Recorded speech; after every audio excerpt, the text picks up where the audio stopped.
Hello and welcome to Sake Revolution, America's first sake podcast. I am your host, John Puma, from the SakeNotes.com and New York's foremost sake nerd. And I'm your host, Timothy Sullivan. I'm a sake educator and brand ambassador, as well as the founder of the Urban Sake website. And together, John and I will be tasting and chatting about all things sake. So, Tim, we are still in lockdown. Yes. This is introvert heaven. So, John, I'm curious, what have you been doing to get your supply of sake during this shutdown? I've been ordering the vast majority through online stores. What about you? Yeah, pretty much the same. I've been ordering sake from different outfits that do delivery. And I think it's a very, very good time to get sakes delivered. And they really encourage you to order in bulk, which is not really a problem. But, now that we're all stocked up with sake, what's on the agenda for today's show? Well, I suspect there's going to be a visit to the Sake Education Corner. Yes, you got it.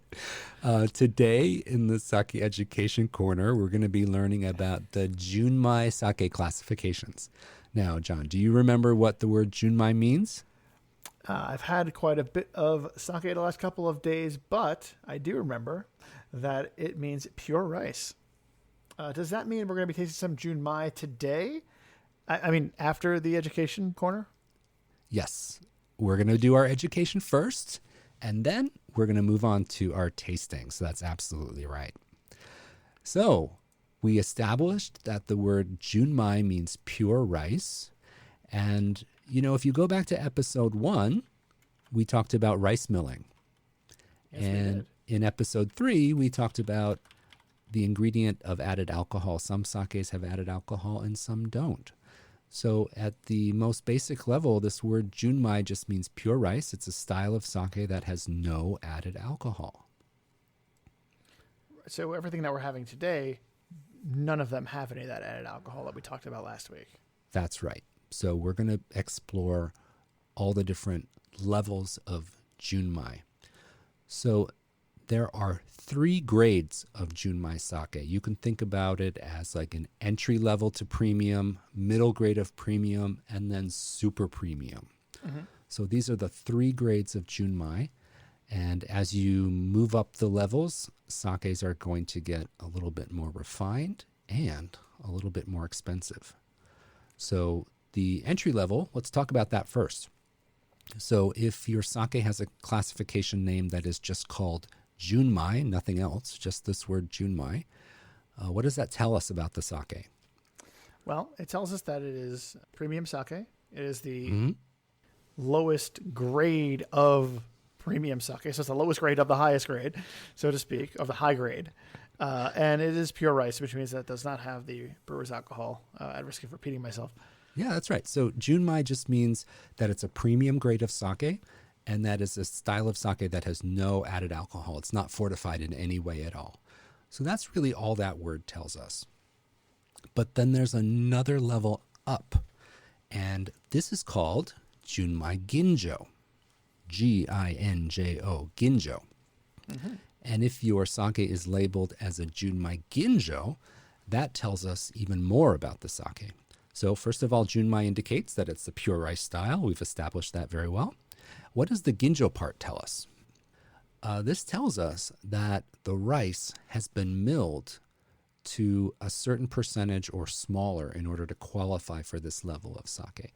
So it really has to do with the rice polishing ratio, which we covered in episode 1. The smaller you mill a grain of sake rice, the more of the outer layers you remove, the grain gets smaller and you isolate more of the starch that's in the center of the grain. And the more you polish that rice down, the more premium the sake becomes. And for Junmai Ginjo grade sake, the rice has to be milled to 60% or less remaining. And then that brings us to Daiginjo. Yes. So the next level up from that, we would often call this super premium sake. This would be a Junmai Daiginjo. Dai means big in Japanese. So this is the big Ginjo or the super premium. Super Ginjo, right. Yeah, and then that is milled at 50% or less. And that's right. So that's a lot of that's a lot of space that it covers.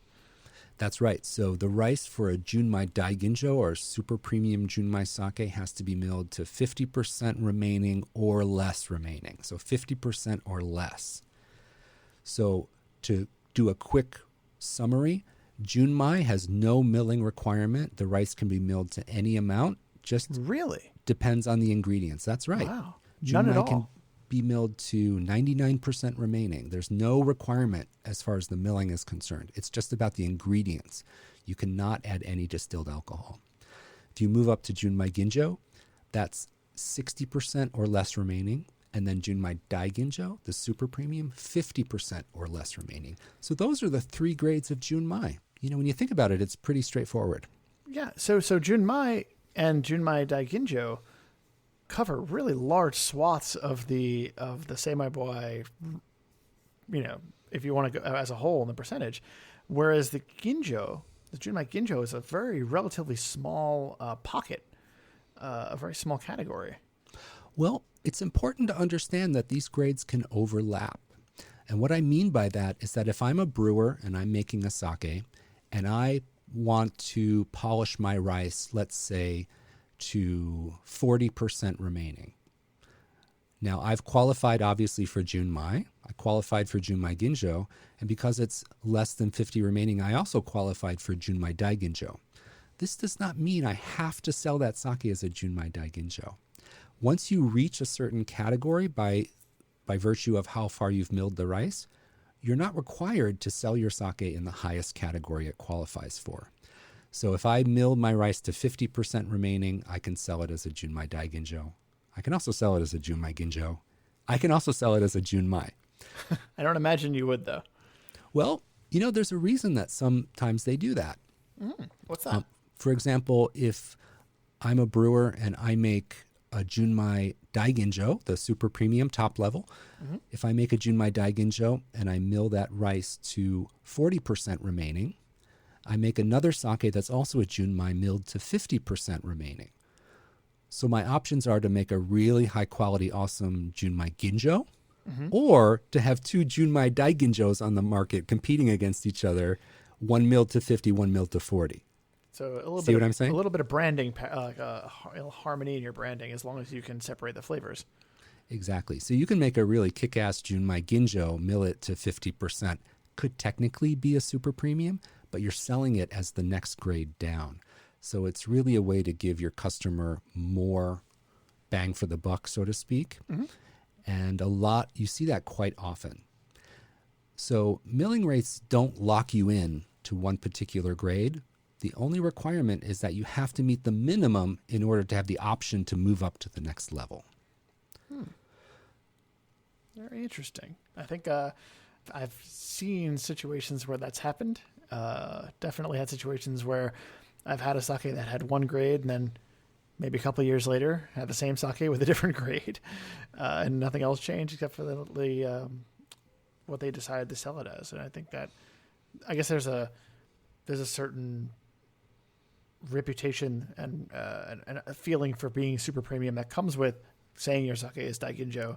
And if you want to lean into that, it's there for you. If you're up to the grade.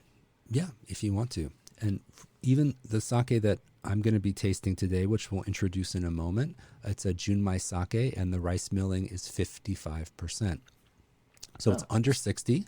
That means it could be a Junmai Ginjo, but they're selling this sake as just a regular Junmai. And you see that quite often. So I'm actually going to be publishing a chart along with this episode.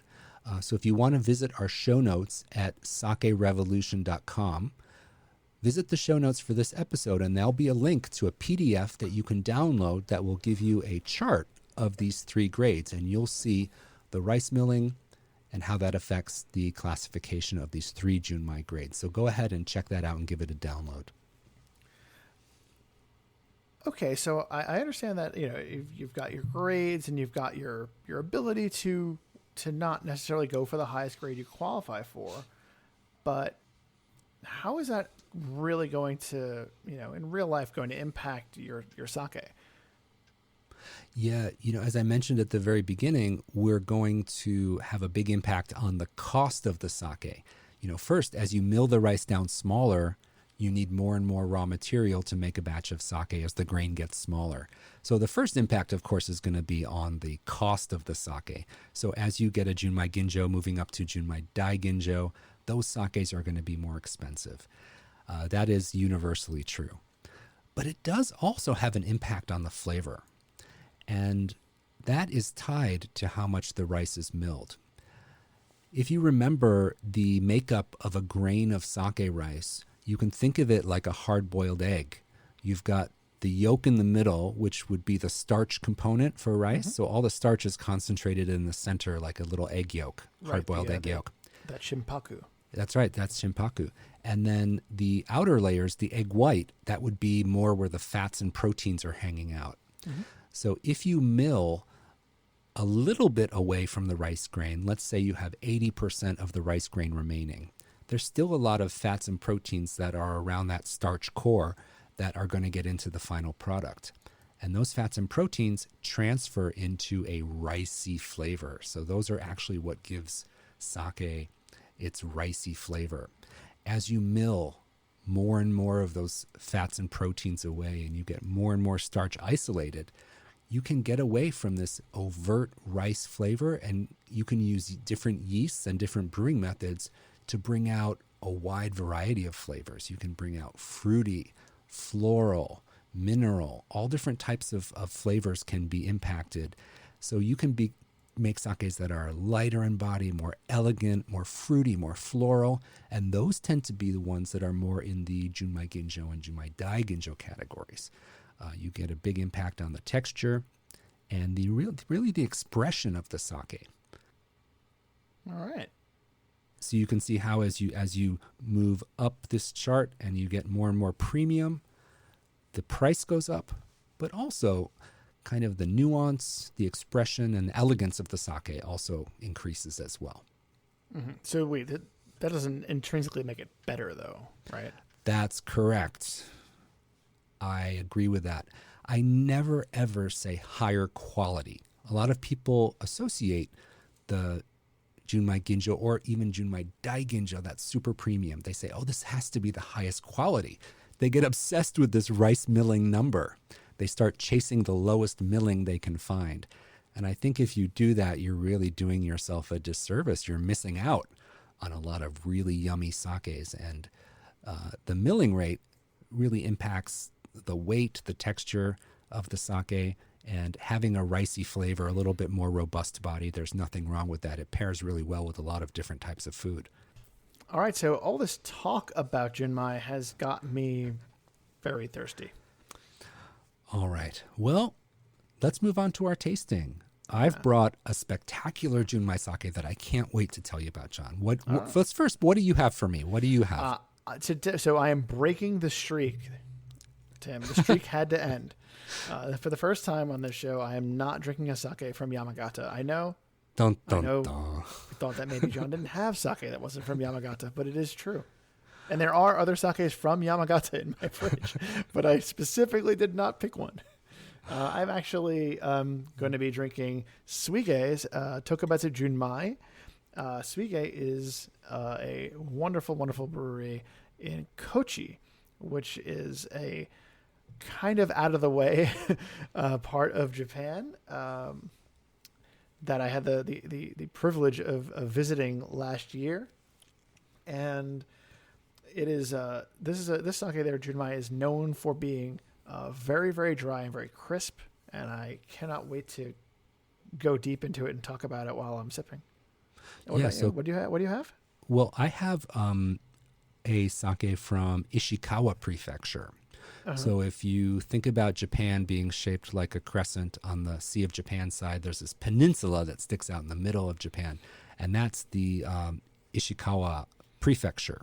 Mm-hmm. And this brewery is called Sogen, and I have the Sogen Junmai, and they are at the very far end of this peninsula. It is way out in the Sea of Japan, and it is a fishing community, very rural, and I had the opportunity to visit this brewery myself. It was a 3-hour bus ride all by myself to the very, very rural Japan. It was quite an adventure. And it was an absolutely fantastic experience. And this is a Junmai grade sake, uses Yamada Nishiki sake rice, polished to 55%. And the alcohol is 15.5. Very nice.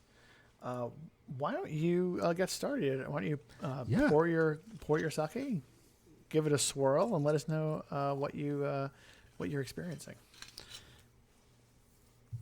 All right. Well, before I sip this, I do want to tell you the story just briefly of visiting this brewery. I tasted this sake for the first time, I think, in 2008 in New York. I fell in love with this brand. They only export one sake. So this is the only sake this brewery exports. And I contacted the distributor, and, I was a sake blogger back then. And I said, I really, really want to visit this brewery. And they said, are you sure? It's really in the middle of nowhere. And I'm like, no, I really want to go. And I was feeling very confident. So they told me what to do. And I went to Kanazawa, which is the main city in Ishikawa Prefecture. And I bought the bus ticket they told me to get. And I got on the bus, and everyone was staring at me on the bus like, where are you going? And I took the bus 3 hours to the end of the line, the very last stop. And they told me when to get off. And someone wrote down for me in Japanese to show the bus driver like where I had to get off. And he said, okay, get off here. So I got off, and I was on this country road, and I looked to the right and there was nothing. I looked to the left and there was nothing. And then about 40 feet down the road, there were 2 construction workers fixing a pothole. And they looked at me like I had just landed from Mars. And I was like, I don't know what to do. I don't know who to call. Someone's supposed to pick me up. So I just kind of there was a bench by the bus stop, and I just kind of sat down. And 5 minutes later, I saw this car coming down the dusty road. It was the brewer coming to pick me up. And it was so scary at the time, but it was probably the most fun I ever had going to a sake brewery. Anyway, so let's give this a smell. So this has a wonderful mixture. The aroma has a wonderful mixture of a little bit of rice, but this is Yamada Nishiki sake rice, which is known as the king of sake rice. And it tends to bring out more fruity flavors. So I'm getting a little bit of grape skin, a little bit of Concord grape on the nose. But there's a grain aspect there as well. Just the slightest hint of steamed rice or oatmeal is there as well. So it's a really good balance between a little bit of something grainy, something ricey, and some bright fruitiness as well. So I'm going to go ahead and give this a sip.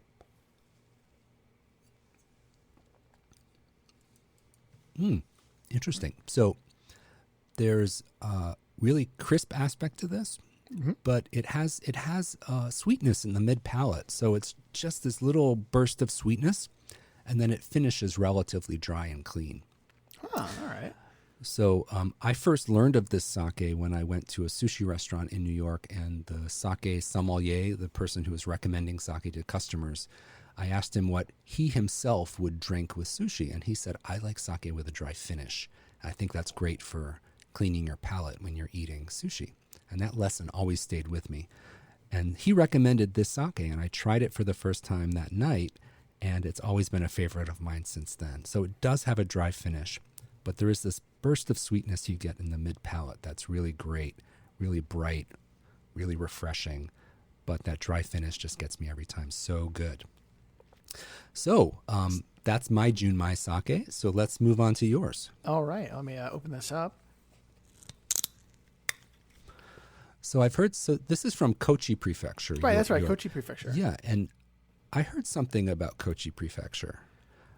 I'm sure you've heard a lot of things about Kochi Prefecture. What have you heard? I've heard that the per capita sake consumption in Kochi Prefecture is higher than anywhere else in Japan. So I have also heard that, but I've heard that disputed. And not by people in Kochi. They were proud. They were very much proud like, yes. Of it. But what I've heard is that the per capita is I think number 2. I think they had said that that technically I can't remember if it was Tokyo or Osaka was higher, But the percentage of people drinking local sake was off the chart, and no one else is even close. Okay. So they in drink Kochi, a lot. they're extremely proud of Their Kochi local sake. sake. Yeah. A lot that happens in a lot of regions in Japan, but I found that in Kochi it was the most prominent I'd ever seen. They were just extremely proud of it, and you can go anywhere and see and taste and purchase Kochi sake. But getting sake from outside of Kochi was actually very difficult. Inside of Kochi, Kochi is it's a relatively small prefecture. And Kochi City even though it's a city, has a very small town feel to it. And I guess everybody kind of rallies around their local stuff. That's fantastic. Yeah. So this sake that I'm pouring right now was actually one of the first sakes I ever kind of really fell in love with. This was my first go-to sake. So I'm very well acquainted with this one. Although it's admittedly been a little while. So how's that aroma? The aroma is not the highlight for me on this one. It is a bit. It does have that a little bit of a ricey, little oaty, but by oatmealy. If I say oaty, like oats, but a little sweetness to it. So like sweet rice almost. Yeah, it's almost like sugary rice is the way it smells, but not overwhelmingly so. Just a little hint. And I think that's what made it so approachable to young John Puma, who was trying sake for the first time.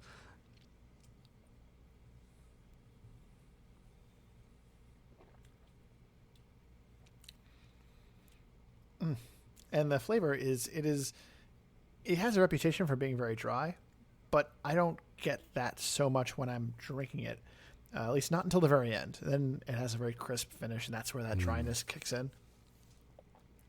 And yeah, there's a nice little, like, very light tartness that kind of goes through the whole tasting.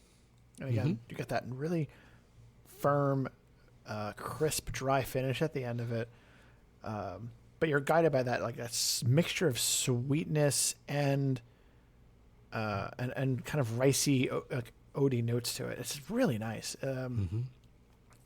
When I first had this, it was at an Izakaya in New York that was serving very, very late night Japanese Izakaya food. So a lot of kind of greasy fried stuff. Oh yeah, love that. And it went spectacularly with that. So I think that because it's so, because of that dryness and that crispness, it gets filled in by those big fatty flavors of the Izakaya food so well. Absolutely.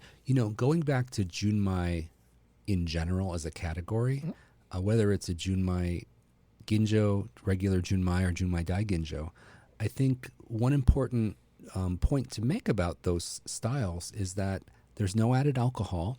So what that actually does you could say at a high level, is it allows more of the pure rice flavor to come through. So if you are a fan of that, kind of those ricey notes that you can sometimes get in sake, I find that across the board for Junmai styles, that tends to come across a little bit better.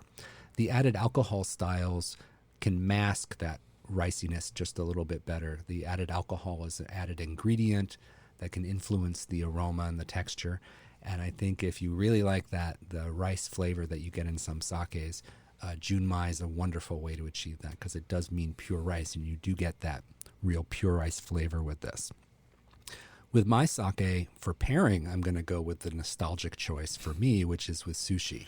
I was going to say, yeah. If the sommelier recommended it. Absolutely. And it was such a good lesson, because the Sogen Junmai is not the most expensive sake on the menu. And he could have tried to sell me like the most expensive Wall Street bro Junmai Daiginjo. And he was really honest with me, and he said, if it was me, honestly, this is what I would get. It's not the most expensive sake on the list, but it has the dry finish, which is so important for pairing with sushi and sashimi. And that, again, is because you get that palate cleansing aspect to it. It really just preps your palate for the next bite of fish. And with sushi, every bite of fish is a different texture, different flavor, different amount of fattiness. So it's really great to have this refreshing, clean palate when you have sushi. And this type of clean, finished, dry, finished Junmai Sake is perfect for that. Well, John, I think both of our explorations of Junmai Sake has been really successful. And again, if anyone's interested in seeing a visual of the different grades of Junmai, Junmai Ginjo, Junmai Daiginjo, just check out our show notes and you can download that chart. Wait, so we're not going to drink a Junmai Ginjo now and then a Junmai Daiginjo? I think we're sticking with just Junmai this time. All right. Next time. Well, thank you all so much for tuning in. If you can, please take a moment and rate our show on Apple Podcasts. That would help us a lot. And we want to make sure that you don't miss an episode because we do tend to build on things here. So go out and subscribe wherever you get your podcasts, be it Stitcher, Apple Podcasts, or any other service. If you do a search for Sake Revolution, you are going to find us. And to learn more about any of the topics or the specific sakes we talked about in today's episode, be sure to visit our show notes or simply go to sakerevolution.com. And send your feedback, questions, comments, suggestions to feedback@sakerevolution.com. So until next time, remember to keep drinking sake and kanpai!